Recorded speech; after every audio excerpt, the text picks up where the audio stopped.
As many of us have already gotten our COVID vaccines, and as the COVID positivity rates are dropping, I hear people say, I can't wait until we get back to normal.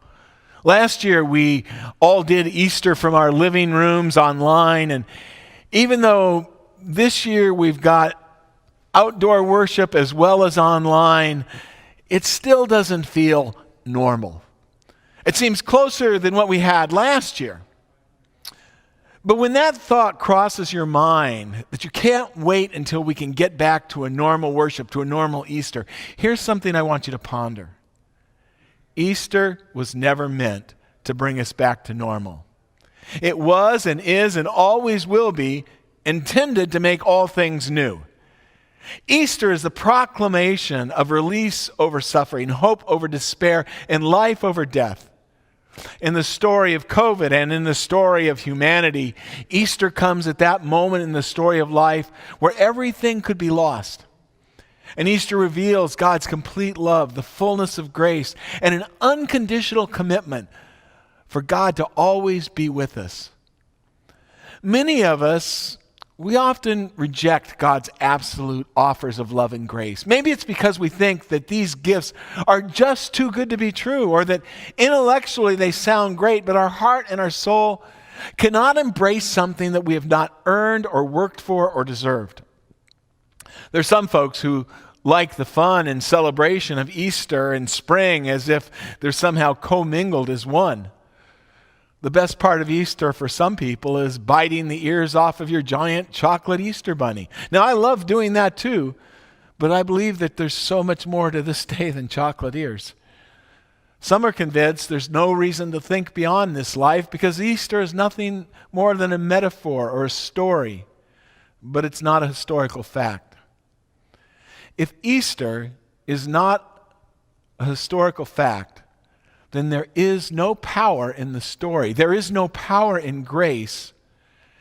And the best part of the day will very well be those chocolate ears on your Easter bunny. If Easter is not historical, then there is no power to change or transform us or anyone else.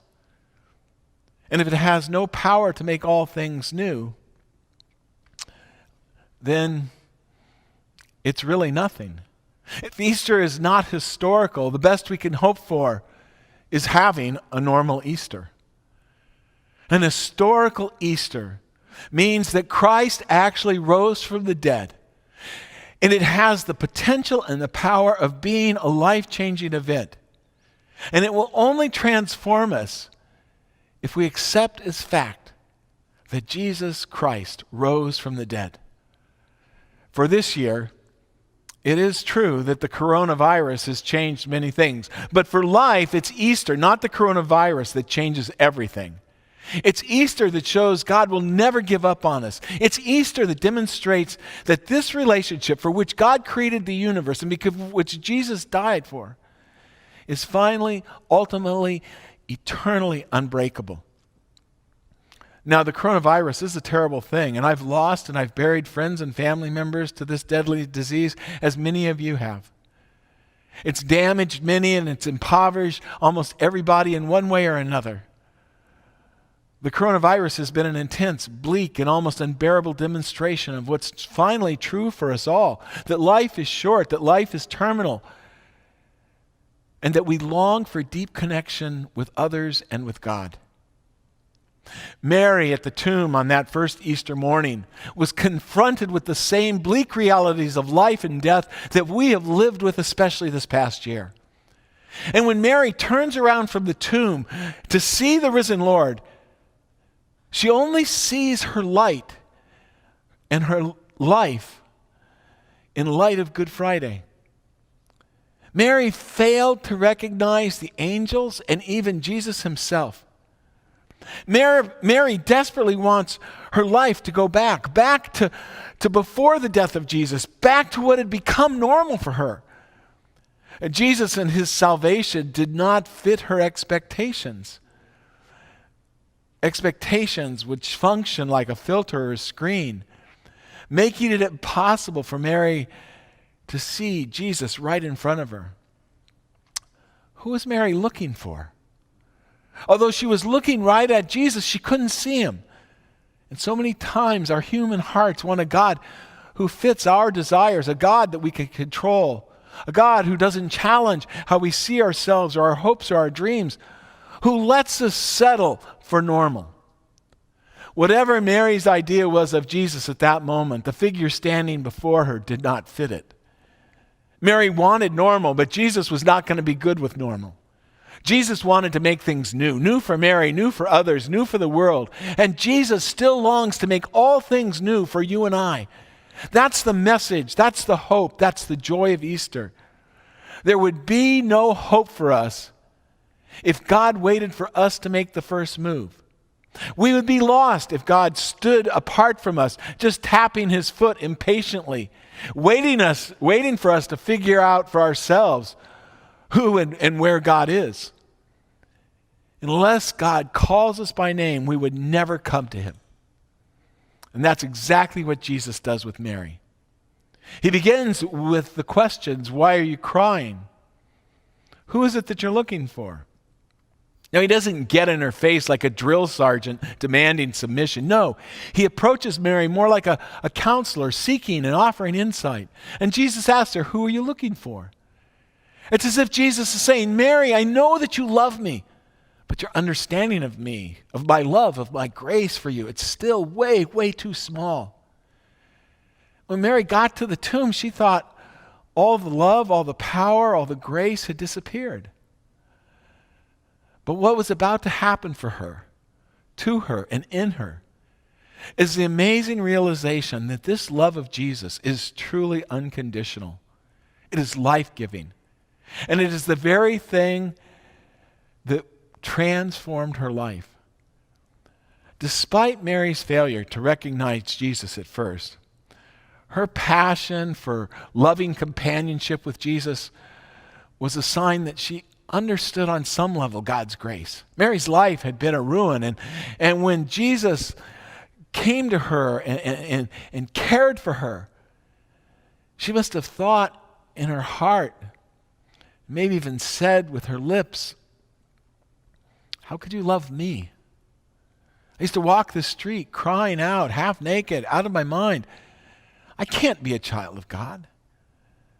But Jesus had shown her that yes, she not only could be a child of God, but that she was a child of God, and that was by God's grace alone.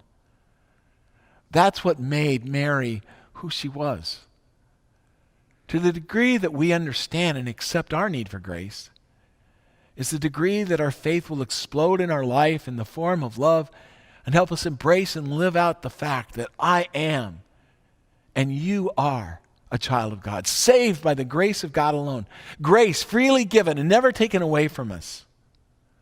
The year is 1953. 11-year-old Mike is diligent about his paper route. He sets aside money to buy the desire of his heart. And his parents tell him that he can spend the money, whatever he earns, on whatever he wants, as long as it isn't illegal or immoral. And Mike saves $20. Now, $20 from a working class family in the 1950s was quite a bit of money. One ordinary Tuesday, Mike is walking downtown, and Mike passes a music store, and there in the window, standing all by itself, is the most beautiful conga drum he has ever seen. It's almost as tall as he is, barrel-shaped, smooth, dark and light wood, alternated around a laminated exterior. A round chrome frame stretched the thick animal skin tightly over the top of the drum. And before the day was over, Mike gives the owner $20 and walks home, the proud owner of this beautiful conga drum. And he proudly shows it to all his friends, although none of them knew how to play any kind of a drum, but it didn't stop them from pretending. Remember Mike's parents? They said that he could buy whatever he wanted. So Mike was shocked by his dad's response to his new conga drum. Mike was not prepared for his father's anger. What is that? His dad says. A drum. How much did you pay for that? $20. That's too much. And their exchange was followed by silence. And then the angry, piercing words to Mike's heart from his father's lips, words that Mike will never forget. Take it back. Mike stood stunned while his new drum slowly slid from his side onto the kitchen floor. That incident never left Mike, as if there was a kind of permanent flinch inside of him, as if his grace credit card could be canceled, if a promise from someone he loved and trusted could be reneged on at any time. When Mike grew up, he became a pastor, and Mike would talk about God's love often. But the incident with his father haunted him. What if he got love and grace and promises all wrong? What if this God would, like his own father, take his love back? What if there were actually conditions on God's love? Well, Mike Yaconelli writes in his book, Messy Spirituality, that parked somewhere in my subconscious is the belief that grace and forgiveness are lavish, unconditional, and limited. But cross God one too many times, fail too often, sin too much, God decides to take his love back. It's so bizarre because I know Christ loved me, but I'm not sure he likes me. And I continually worry that God's love will simply wear out. Have you ever felt that way? Felt like maybe this love is for others, but that you just aren't quite good enough? Well, the whole point of Easter is it's all about grace. It's all about love. It's all about God saying, you are my child. I'll never renege on my promise. Years later, Mike was co-leading a retreat with his son Mark, and Mike had been sharing with the group this story about the conga drum. And during Mike's talk, his son Mark walks to a curtain on the stage and brings out for his father a gift, a brand new conga drum. Mike stares at the drum and then at his son until someone in the crowd finally shouts, "Just take the drum!" After 47 years waiting, he does just that. This time with tears in his eyes, listening to his son say, "You deserve this one, Dad. No one's taking it back." You know, somehow we're not just wired for grace. There is in all of us a need to want to prove something about our value tied to performance. And we think that is normal. But normal is not what God wants for me or for you. New is. A new way of thinking, a new way of seeing, a new way of living, a new way of loving. Some of us think that faith is about believing the right things, but that's not faith. Faith is all about trusting that God is who God says God is. It's all about the love, unconditional, unlimited. It's about grace and inclusion and maybe even conga drums. How do we tap into or access this reservoir of love? Not just any love, but Easter love. And how do we hear when God whispers, "I'll never take it back. I'll never renege on my unconditional love for you"? Who was Mary looking for that first Easter? She was looking for the one who would turn her from death to life, from grief to a restored relationship, from despair to the one who finally would never let her go. For Mary, that wasn't normal, that was new. And that's who we're looking for too. I hope that there's nothing normal about this Easter for you either. And I pray that inside each of us this morning, this day, something will be made new. That is love, and that is Easter. Amen.